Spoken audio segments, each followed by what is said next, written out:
Bapak Wali. Assalamualaikum warahmatullahi wabarakatuh. Waalaikumsalam warahmatullahi wabarakatuh. Selamat pagi, semangat pagi. Gimana kabarnya hari ini, anak-anak? Alhamdulillah. Oke, sebelum memulai pembelajaran pada pagi hari ini, alangkah baiknya kita berdoa menurut agama Islam. Untuk itu, berdoa dimulai.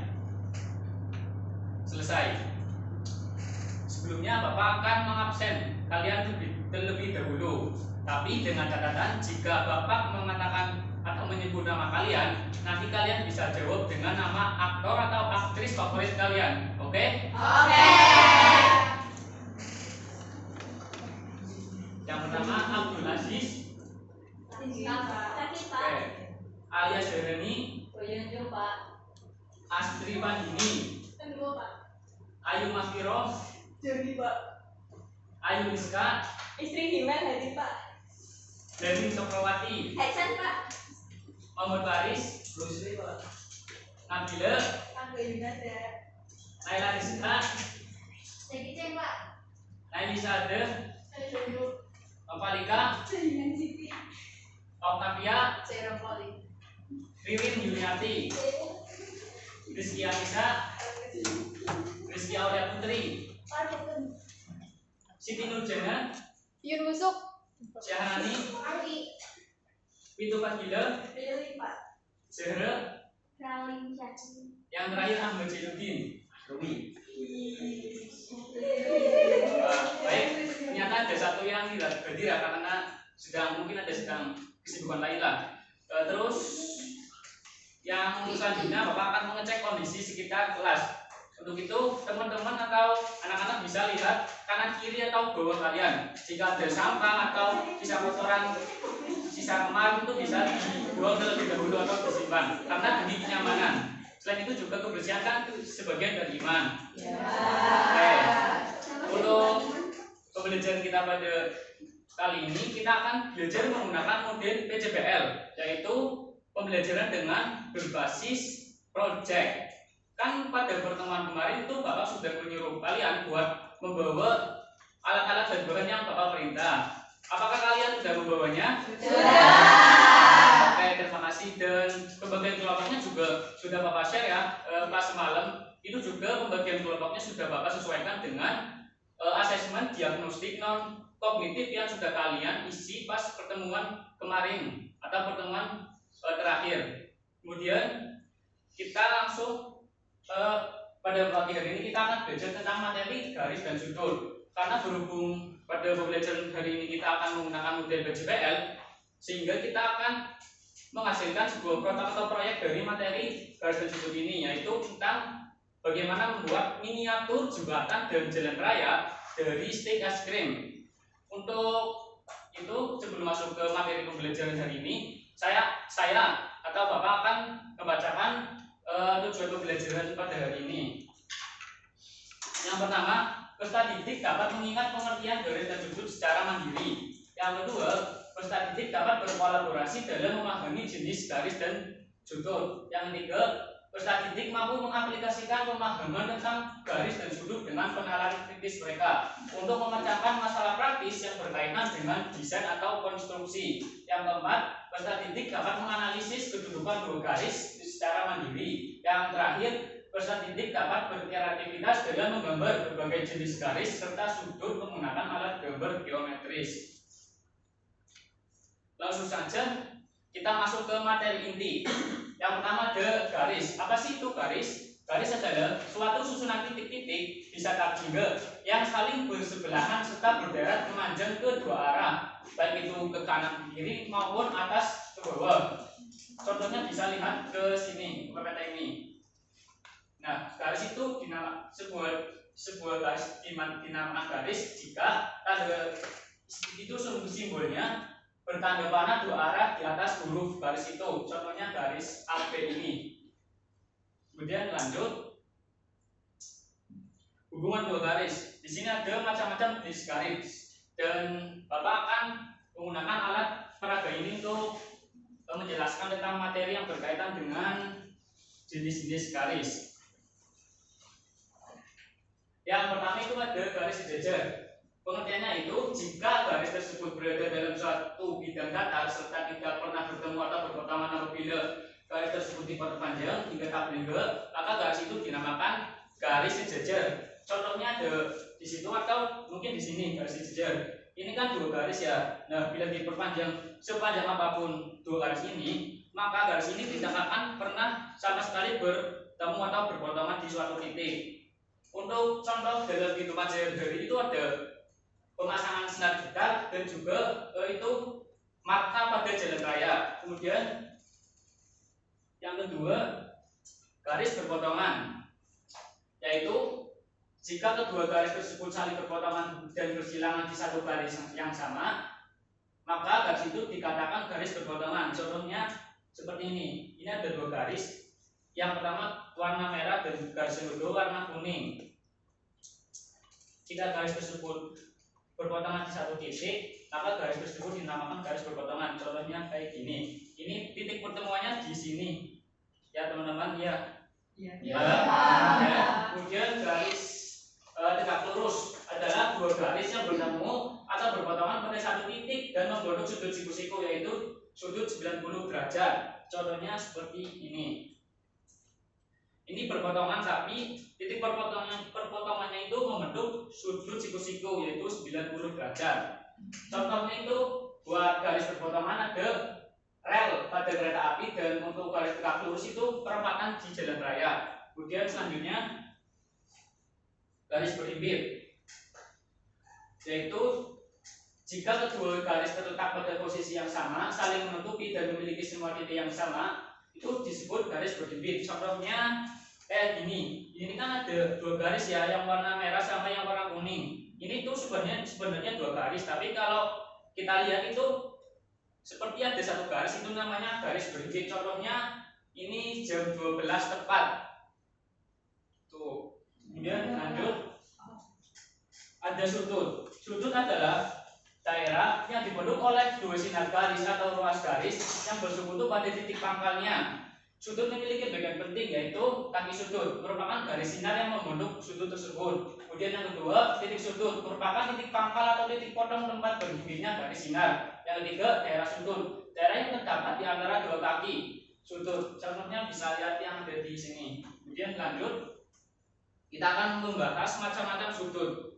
Tapi sebelum itu, Bapak ingin meminta perwakilan dari siswa-siswa Bapak buat maju untuk meragakan alat peraga. Bisa dari mungkin Mbak Nova maju ke depan. Oke, terima kasih. Yang pertama itu ada sudut lancip, merupakan sudut yang besarnya lebih dari 0 tetapi kurang dari 90 derajat. Bisa minta tolong diputerin ke arah 70 derajat. Nah, oke, terima kasih. Ini contoh sudut lancip teman-teman, lebih dari 0 tapi kurang dari 90. Kemudian selanjutnya sudut siku-siku, yaitu sudut yang besarnya tepat 90 derajat. Minta tolong diputar ke arah 90 derajat. Nah, oke.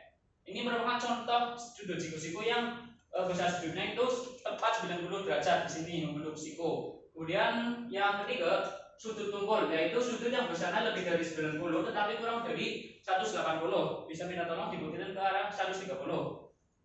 Oke, bisa kita lihat ternyata 130 itu sudut tumpul. Kenapa? Karena 90 derajat. Karena sudut 130 derajat itu sudut yang lebih dari 90 dan juga kurang dari 180. Kemudian yang keempat, ada sudut lurus, yaitu sudut yang besarnya tepat 180. Bisa minta tolong diputar ke 180. Oke, anak-anak. Di sini ada sudut lurus karena besar sudutnya itu tepat 180 derajat. Kemudian selanjutnya ada sudut refleks, yaitu sudut yang besarnya lebih dari 180 tetapi kurang dari 360. Ya, bisa minta tolong diputar ke 220. Oke, di sini ada contoh dari sudut refleks yang besarnya itu lebih dari 180 tetapi kurang dari 360. Ini sudut refleks. Kemudian yang terakhir itu ada sudut penuh, yaitu sudut yang besarnya tepat 360. Oke, bisa minta tolong ke 360.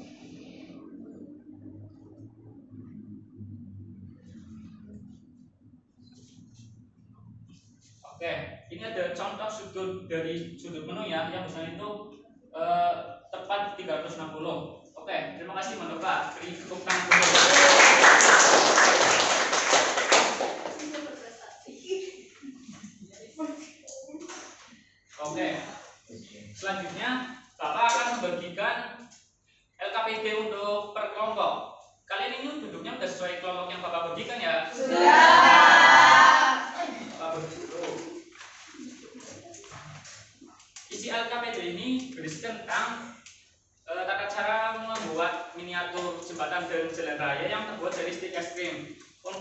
angka-angkanya itu udah ada di dalamnya. Kemudian untuk berkelompok dimohon untuk membaca dengan teliti dan juga ikuti instruksi yang ada.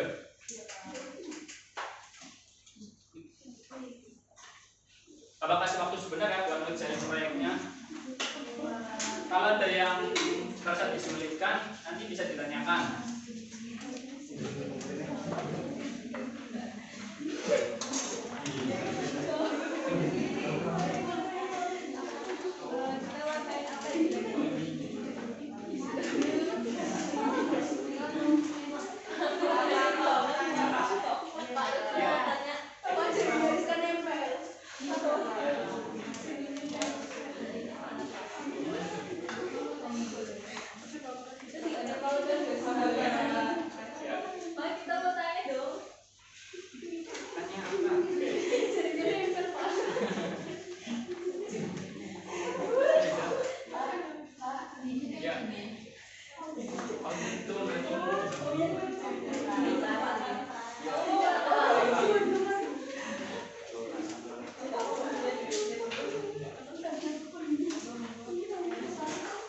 Oke, semuanya sudah selesai? Sudah.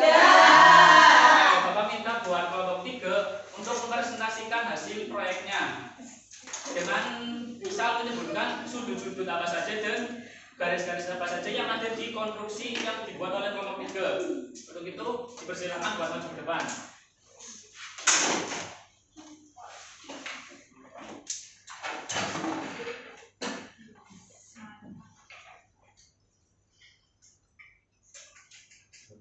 Kami awali. Assalamualaikum warahmatullahi wabarakatuh. Waalaikumsalam warahmatullahi wabarakatuh. Kami di sini akan mempresentasikan tentang alat peraga proyek yang kami buat, yaitu jembatan.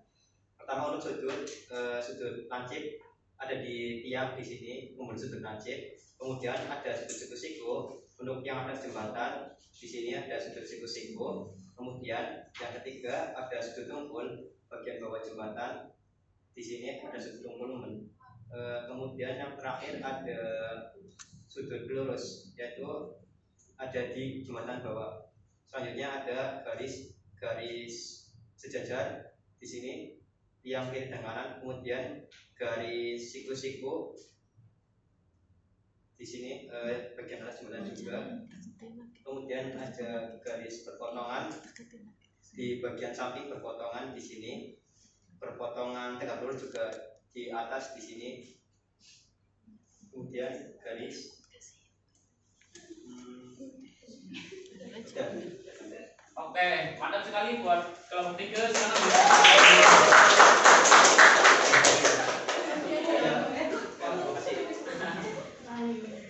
Oke, untuk pembelajaran kali ini mungkin materinya cukup sampai di sini ya.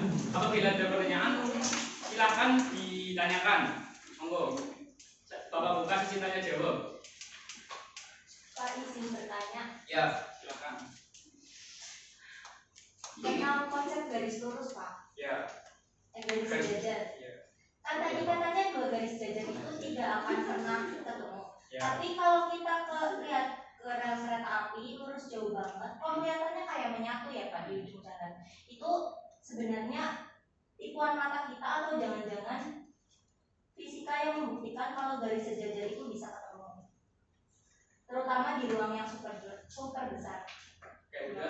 Sebelum Bapak jawab, apakah dari anak-anak ada yang mau menanggapi pertanyaan dari Mbak Alia? Saya Pak, Oke, monggo Dokter. saya kira konsep garis sejajar juga ada batasnya ya Pak, karena kan alam semesta itu melengkung. Nah, menurut teori Einstein, garis lurus itu bisa dibelokkan oleh benda berat atau gravitasi. Bayangkan kalau kita menggambar garis lurus di permukaan bola, itu kan pasti ketemu ya. Nah, jadi di skala raksasa alam semesta mungkin saja tidak ada yang benar-benar sejajar dan pada akhirnya semua garis itu bisa berpotong. Oke, terima kasih sebelumnya buat pertanyaan dari Mbak Alia dan tanggapan dari Mbak Okta. Baik, sebenarnya fenomena tersebut, fenomena ketika rel kereta api itu terlihat menyatu dari jarak jauh itu cuma kayak sekedar optik mata kita atau ilusi dari mata kita, karena itu terjadi karena otak kita itu menafsirkan dengan kesalahan tafsir, yang dimana itu menerima informasi dari mata yang melihat visualisasi gambar itu tidak dicerna dengan sedemikian baiknya oleh otak. Karena dalam konsep matematika sendiri itu konsep garis sejajar itu akan terus sejajar atau tidak pernah sama sekali ketemu. Mungkin kiranya begitu. Ada pertanyaan lagi dari anak-anak? Oke. Mungkin cukup ya buat pembelajaran pada kali ini. Sebelumnya Bapak mau nanyain, tadi kita itu belajar apa aja tentang garis? Yang pertama itu ada garis apa? Bisa disebutkan? Garis sejajar, Garis sejajar, garis berpotongan, garis tegak lurus, ya, dan garis berlimpit. Oke, terima kasih Mas Faris buat jawabannya. Yang kedua kemudian ada sudut. Sudut itu ada apa aja? Yang kalian tahu tadi? Saya Pak. Oke, Mbak Ayu. Ada sudut lansip, Ya. sudut siku-siku, sudut tumpul, sudut lurus, sudut refleks, dan sudut penuh. Oke, betul sekali. Terima kasih. Untuk pembelajaran kali ini mungkin Bapak kira kalian sudah paham semua ya? Oke, terima kasih. Untuk pembelajaran kali ini Bapak cukupkan, dan untuk pembelajaran berikutnya kalian akan belajar tentang garis relasi dua sudut. Nanti pertemuan selanjutnya itu di minggu ke depan. Nah, untuk sekarang Bapak mohon maaf apabila ada kesalahan kata atau kata-kata yang kurang berkenan di hati anak-anak. Untuk itu Bapak akhiri. Wassalamualaikum warahmatullahi wabarakatuh. Waalaikumsalam.